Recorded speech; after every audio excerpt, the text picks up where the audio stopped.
Hello दोस्तों, कैसे हो आप सब। मैं उम्मीद करता हूँ आप सब अच्छे होंगे। और ये जो $1 लाख को रातों रात बिटकॉइन नए साल के अंदर ये जो तोहफा दे के गया है, तो कहीं ना कहीं एक एक्साइटमेंट और एक खुशी होने लगी होगी। और ऐसा लगने लगा होगा कि 2025 जो हम उम्मीद करते हैं कहीं ना कहीं वैसा ही कुछ करता देखने को मिल सकता है। तो यहाँ पे 2025 के अंदर और ख़ास कर इस महीने की बात करता हूँ, क्या चल रहा है वो मैं इस वीडियो के अंदर आपको बताने की कोशिश करूंगा। लेकिन मुद्दा सिर्फ बिटकॉइन का नहीं है, मुद्दा है ऑल्ट कॉइन्स का, जो दूसरे कॉइन्स हैं।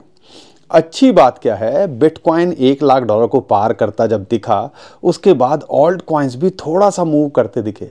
लेकिन हमें ये नहीं भूलना चाहिए, जब बिटकॉइन मूव करता है तो और जो बिटकॉइन की डोमिनेंस है वो बढ़ती है। लेकिन यहाँ पर हर बार ऐसा नहीं होता है कि भैया ऑल्ट कॉइन्स क्रैश ही करें, लेकिन वो थोड़ा वेट एंड वॉच की सिचुएशन में आ जाते हैं और हमें उसके अकॉर्डिंग सिर्फ यहाँ पेशेंस दिखाने की कोशिश करनी पड़ती है।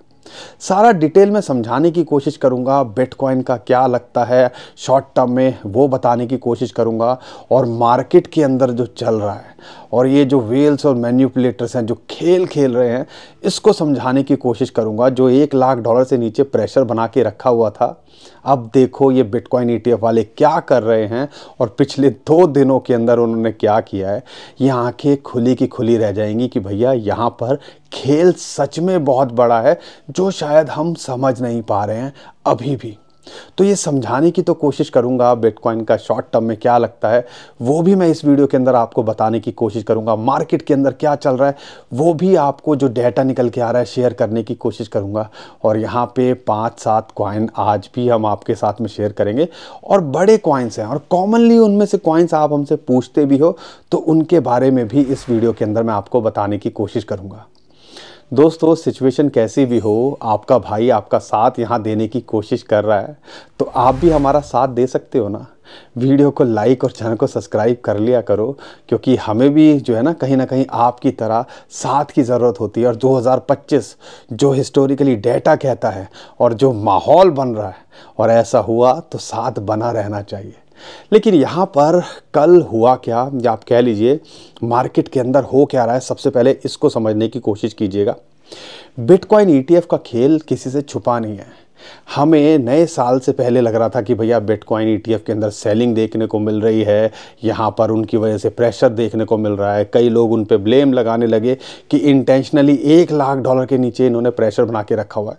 उसके बहुत सारे रीज़न थे, उसमें से एक था कि फेस्टिव रीज़न रहता है, USA के अंदर टैक्सेशन का इशू रहता है। उसके बाद नया साल, जैसे हमारे यहाँ अप्रैल तक चलता है ना, अप्रैल से शुरू होता है नया जो हमारा टैक्स का सेशन होता है या फाइनेंशियल ईयर, वहाँ पे आप कह लीजिए 1 जनवरी से वो शुरू होता है, तो उसका भी थोड़ा सा सेलिंग का प्रेशर रहता है। लेकिन नया साल शुरू होते ही खेल अलग होने लगा है, और यहाँ पर इस हफ्ते के अंदर बिटकॉइन जो ETF वाले हैं ना, उन्होंने जो धुआं उतारा है ना, वो कहीं ना कहीं शॉक कर देता है।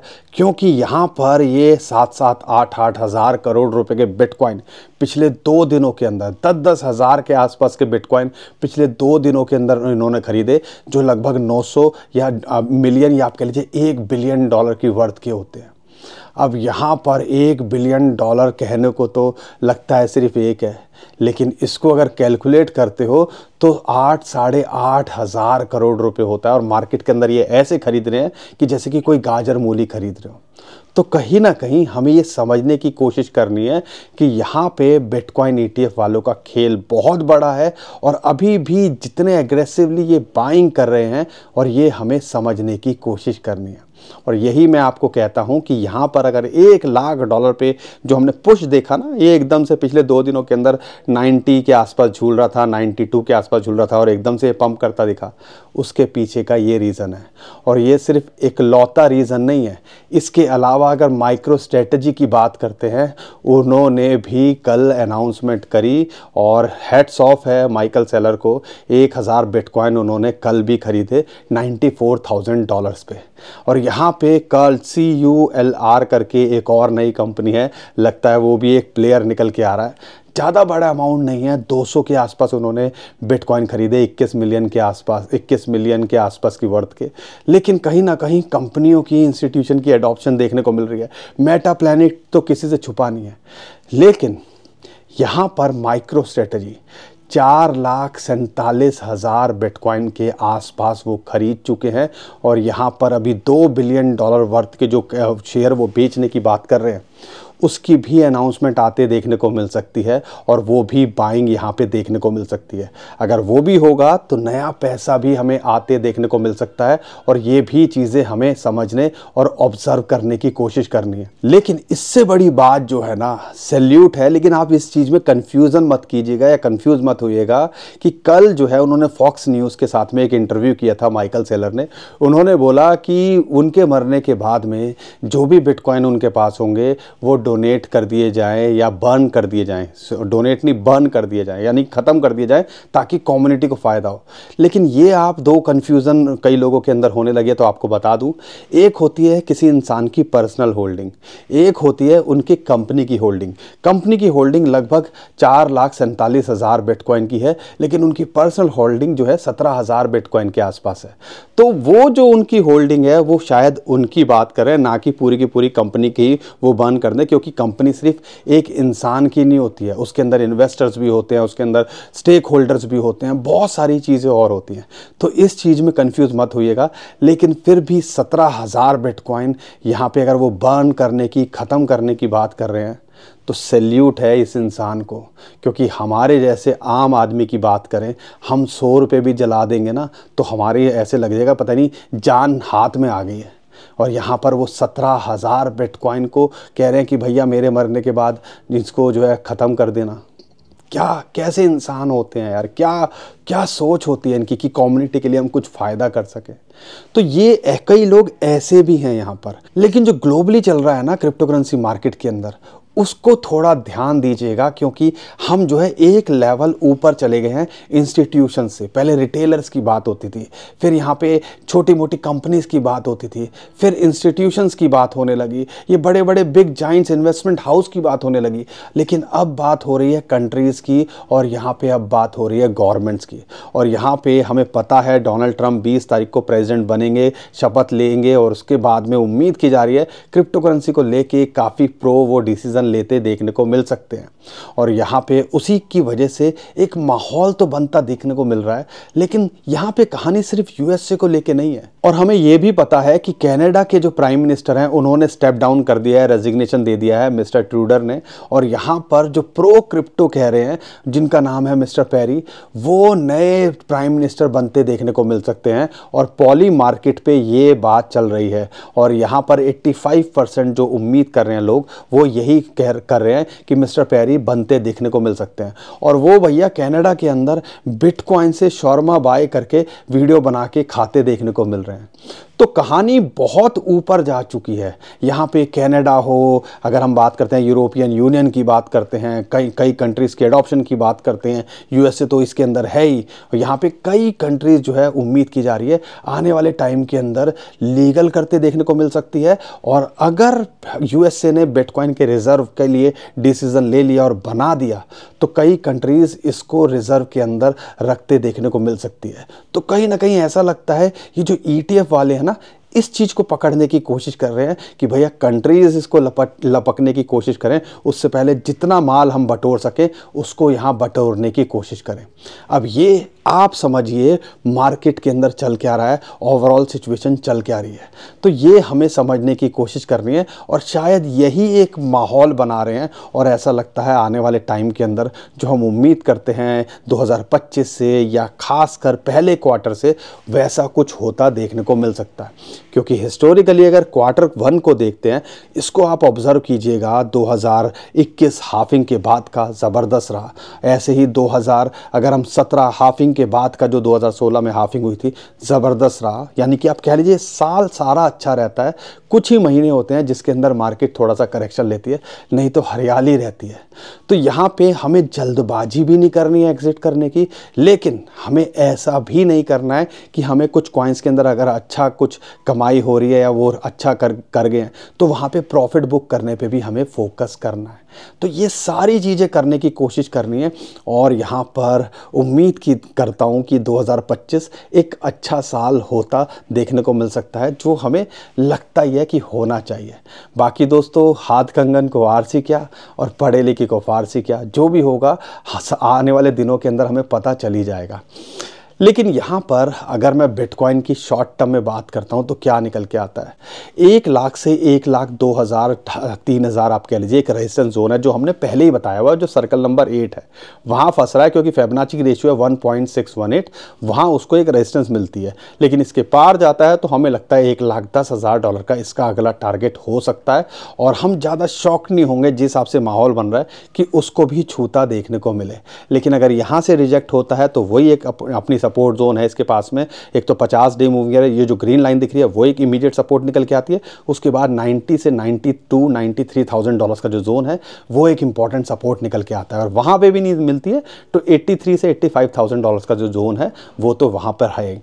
लेकिन यहाँ पर जिस हिसाब से माहौल बन रहा है, ऐसा लगता है कि आने वाले टाइम के अंदर यहाँ से ऊपर जाने का पोटेंशियल ज़्यादा है। बाकी जनवरी कैसा करेगा, मार्च कैसा करेगा, फरवरी कैसा करेगा, आने वाले टाइम के अंदर हमें पता चल ही जाएगा।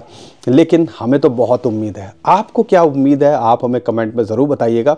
और अगर आपको बातें समझ में आ रही है, या आप डॉट्स, मेरी बातें समझ में आए ना आए, लेकिन आप ये डॉट्स को कनेक्ट करने की कोशिश करो, ये ज़्यादा ज़रूरी है। और ये डॉट्स जो कनेक्ट करने की बात करता हूँ तो ऐसा लगता है कहीं ना कहीं हर चीज़ कहीं ना कहीं इंटीग्रेटेड है, कनेक्टेड है।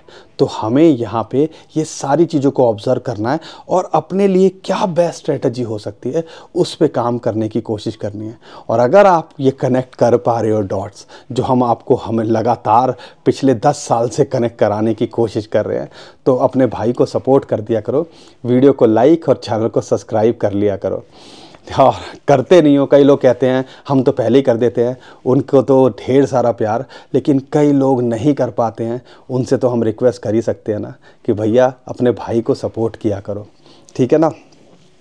लेकिन यहाँ पर कुछ कॉइन्स की भी मैं बात करता हूँ, और उन कॉइन्स की अगर मैं बात करूँ तो जब भी मार्केट क्रैश होती है ना तो लोग डर जाते हैं, सहम जाते हैं, और उनको लगता है भैया ये कहानी ख़त्म हो गई है। जैसे $1,00,000 पे से नीचे जब फिसला था, 90,000 आ गया था, तो कई लोग बोलने लगे 70,000 आ जाएगा, कई लोग 50,000, और कई लोगों ने बोला भैया बुल रन की कहानी गेम ओवर।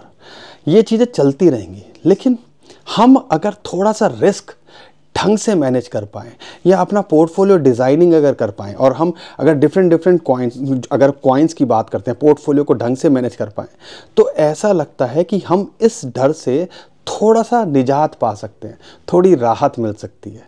लेकिन हमारे साथ क्या होता है, किसी के कहने पे हमने ये लगा दिया, किसी के कहने पे वो कर दिया, या पूरा का पूरा पोर्टफोलियो क्रिप्टो करेंसी के अंदर होगा, तो भैया डर तो लगेगा ही ना। तो ये थोड़ी समझदारी कोशिश करनी है आपको करने की। मैं लगातार इस बारे में बात करता हूँ, हालांकि मैं कोई फाइनेंशियल एडवाइज़र नहीं हूँ। आप अपने फाइनेंशियल एडवाइज़र जो है डिस्कस कीजिएगा और अपनी रिसर्च कीजिएगा, उसके बाद कुछ कीजिएगा, क्योंकि यहाँ पर पैसा आपका है, आपको समझने की कोशिश करनी है। लेकिन बेसिक चीज़ें तो आप समझ ही सकते हो ना। शॉर्ट टर्म में हो तो लाइंस पे ट्रेड करनी है, सपोर्ट और रेजिस्टेंस कहाँ है उस पर फोकस करना है। लॉन्ग टर्म पे हो तो आपको पता ही है कि यहाँ पे टारगेट क्या हो सकते हैं, तो वो बिटकॉइन को भी लेके आप बात कर सकते हो, और ओवरऑल क्रिप्टो करेंसी मार्केट के अंदर कॉइन्स वाइज भी आप कर सकते हो। ये थोड़ी समझदारी दिखा लिया करो।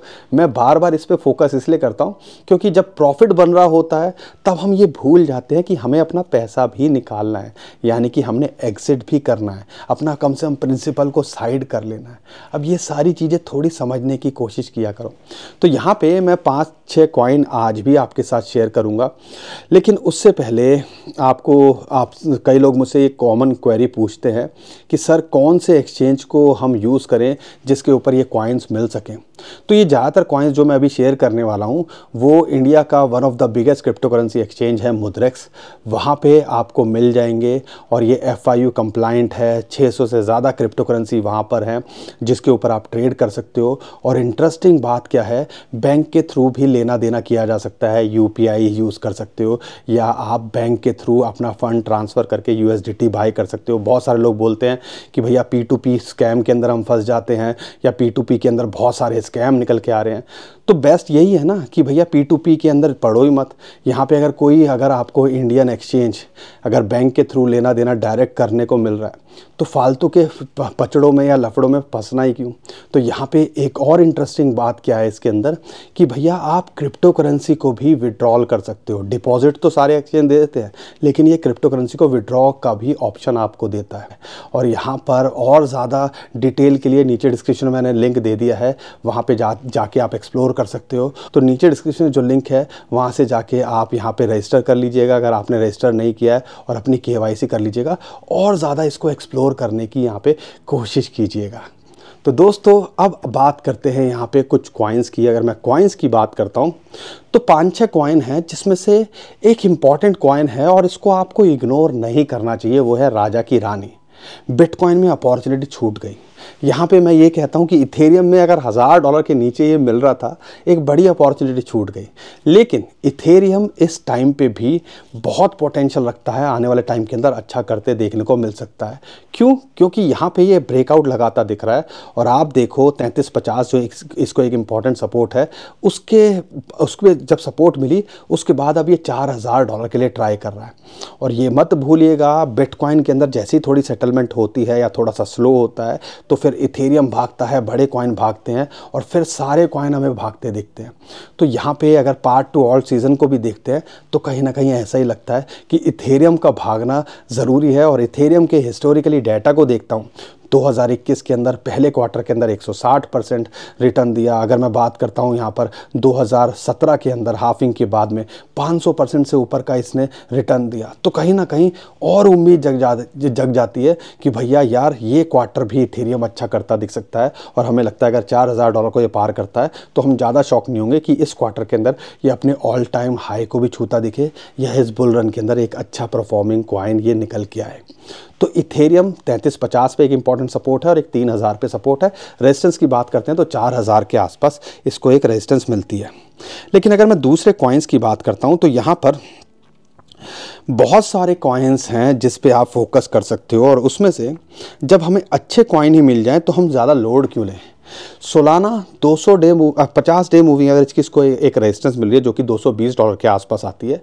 मैं इसके बारे में बता रहा हूँ, इसमें अगर नई बाइंग के लिए हम नहीं बोल रहे हैं आपको, लेकिन हाँ अगर आप होल्ड करते हो, अगर यहाँ इसके पार गया 220 के ऊपर तो फिर ये अपने ऑल टाइम हाई को छूता देखने को मिल सकता है, और आने वाले टाइम के अंदर ये कॉइन भी आपको अच्छा करता देखने को मिल सकता है। एंट्री के लिए देख रहे हो 200 और 164-170 डॉलर के आसपास ही इसके अंदर एंट्री बनती है। लेकिन ये जो कॉइन मैं अभी आपके साथ शेयर कर रहा हूँ, AI से रिलेटेड, डीपिन से रिलेटेड, AI एजेंट से रिलेटेड, ये अच्छा करते दिख सकते हैं। RW से रिलेटेड जो इस बुल मार्केट के अंदर अच्छा करते दिख सकते हैं, उसमें से एक कॉइन है नियर प्रोटोकॉल। $5 के नीचे आया, कितना बोला ले लो, और ऑलरेडी ये $6 के आसपास पहुंच चुका है। 50 डे मूविंग और इसकी 6.2 जो इसका रेजिस्टेंस है, जो हमने आपके साथ में शेयर भी किया था, वहां से रिजेक्ट होके अभी उसको ट्राई कर रहा है। लेकिन अगर इसके ऊपर गया तो $7.5 से $8 ये आपको ज़्यादा देखने को मिल सकता है। लेकिन ये पूरा पोटेंशियल लगता है आने वाले टाइम के अंदर अपने ऑल टाइम हाई को भी छूने का। अगर एंट्री के लिए देख रहे हो तो वही $5 के आसपास मिले, 200 डे मूविंग एवरेज पे मिले तो बनाने की कोशिश कीजिएगा। एप्टॉस जिससे लोग होपलेस हो गए थे, लेकिन आपको बता दूं $8.5 के आसपास इतनी अच्छी अपॉर्चुनिटी दी इसने एंट्री बनाने की। अगर नहीं बनाई है तो यहाँ पर $10 के नीचे भी लगता है कि इसके अंदर पोटेंशियल है, अगर एंट्री का मौका मिले बनाई जा सकती है, और एक एंट्री $8.5 के आसपास बनती है। लेकिन यहाँ से ये पार गया तो $11.5-12 पे इसको एक रेजिस्टेंस है, लेकिन ये $14-15 इस शॉर्ट टू मिड टर्म में जाने का पोटेंशियल रखता है, और आने वाले टाइम के अंदर ये भी अपने ऑल टाइम हाई को छूता दिख सकता है। गाला को लेके बहुत सारे लोग क्वेरी कर रहे हैं, और हमने आपको 0.0353 के नीचे बोला था लेने के लिए। उम्मीद करता हूं तो आपने एंट्री बनाई होगी। अगर नहीं बनाई है तो अब जो 50 डे मूविंग एवरेज उसके ऊपर सपोर्ट मिले जो कि $0.042 के आसपास बनती है। यहाँ अगर ये मेंटेन करता है तो आने वाले टाइम के अंदर ये 0.05 से लेकर 0.065 या 0.08 या आप कह लीजिए 10 सेंट्स तक का भी जाने का ये पोटेंशियल रखता है। होल्ड किया हुआ है। गेमिंग से रिलेटेड अगर ट्रेंड नैरेटिव चला तो ये आपको अच्छा करता देखने को मिल सकता है। ऑन्डो की बात करते हैं, RW के नैरेटिव में इसके साथ में एक इशू क्या है कि एक बड़ी अनलॉकिंग है इसकी जो जनवरी के अंदर, शायद 15 जनवरी के आसपास, तो इसकी वजह से इसके अंदर प्रेशर है। $2 ये छू के आ चुका है। प्रेशर के अंदर अगर ये $1 के नीचे आ जाए तो इसको यहाँ पे एंट्री बनाई जा सकती है, और अगर लॉन्ग टर्म में देख रहे हो तो एक बड़ी अपॉर्चुनिटी ये कॉइन भी रखता है देने की। तो इस कॉइन पे फोकस किया जा सकता है अगर $1 के आसपास की है। अगर आपने होल्ड किया हुआ है तो टेंशन फ्री रहिए, अगले 3 से 6 महीने इस कॉइन को देने की कोशिश कीजिए। एक कॉइन है डेक्स से रिलेटेड जुपिटर, जिसको हम बार बार आपके साथ पे शेयर कर रहे हैं क्योंकि ऐसा लगता है ये अभी भी अंडर वैल्यूड या अंडर परफॉर्मिंग कॉइन में से एक है। 200 डेमो ईयर की सपोर्ट मिल रही है, $0.9 के आसपास ये मिल रहा है, 90 सेंट पे एंट्री बनाई जा सकती है। $1 की रेजिस्टेंस को ये पार करता है तो $1.5 तो ये शॉर्ट टू मिड टर्म में जाता दिख सकता है। लेकिन इस बुल रैली के अंदर अगर चीज़ें सही हुई तो ये कॉइन भी अच्छा परफॉर्मिंग कॉइन हो सकता है। आखिरी कॉइन है वो है AI एजेंट से रिलेटेड। हमने AI एजेंट्स के इतने कॉइन जो है आपके साथ शेयर किए, उन्होंने काफ़ी अच्छा जो है हमें करके भी दिया, लेकिन उसमें से एक कॉइन है SPEC। इसने कुछ खास नहीं किया है और यहाँ पे $10 के आसपास चल रहा है। हमें इससे पूरी उम्मीद है ये आपको $12 से $15 शॉर्ट टू मिड टर्म में लगता देखने को मिल सकता है। और अगर AI एजेंट्स की रैली आई तो ये भी आपको अच्छा करता देखने को मिल सकता है। एक एंट्री यहाँ बनाई जा सकती है और एक एंट्री $9 की या $8.9 के आसपास आ जाए तो यहाँ बनाने की कोशिश की जा सकती है। बाकी दोस्तों, 100 बात की एक बात, हम कोई फाइनेंशियल एडवाइज़र तो है नहीं, हम अपना एक्सपीरियंस शेयर कर रहे हैं। तो आपसे एक रिक्वेस्ट है, अपनी रिसर्च पूरी कीजिएगा और अपने फाइनेंशियल एडवाइज़र से पूछ के ही कुछ भी कीजिएगा और समझ के। और जो हम कह रहे हैं, अगर ज़ीरो भी हो जाए तो आपकी सेहत पे असर ना पड़े, तो इसके हिसाब से अपना पोर्टफोलियो मैनेज करने की कोशिश कीजिएगा। और इसलिए कहते हैं 5 से 10%, ज़्यादा से ज़्यादा 20% से ज़्यादा एक्सपोजर आपका क्रिप्टो करेंसी के अंदर नहीं होना चाहिए। तो दोस्तों, आज के लिए इतना ही। उम्मीद करता हूँ हर बार की तरह आपको हमारी वीडियो पसंद आई होगी। वीडियो पसंद आई है तो वीडियो को लाइक करिए, अपने भाई को सपोर्ट कीजिए, चैनल को सब्सक्राइब कीजिए, ट्विटर टेलीग्राम पे हमें फॉलो कर लीजिए। इंस्टेंट अपडेट के लिए नीचे डिस्क्रिप्शन में जो लिंक है उसी से कीजिएगा। बहुत सारे स्कैमर हमारे नाम से स्कैम करने की कोशिश कर रहे हैं, उससे भी आप बच पाओगे। अभी के लिए विदा लेता हूँ। खुश रहिए, मुस्कुराते रहिए, कमाते रहिए। आपका दोस्त पंकज। थैंक यू, नमस्कार, धन्यवाद।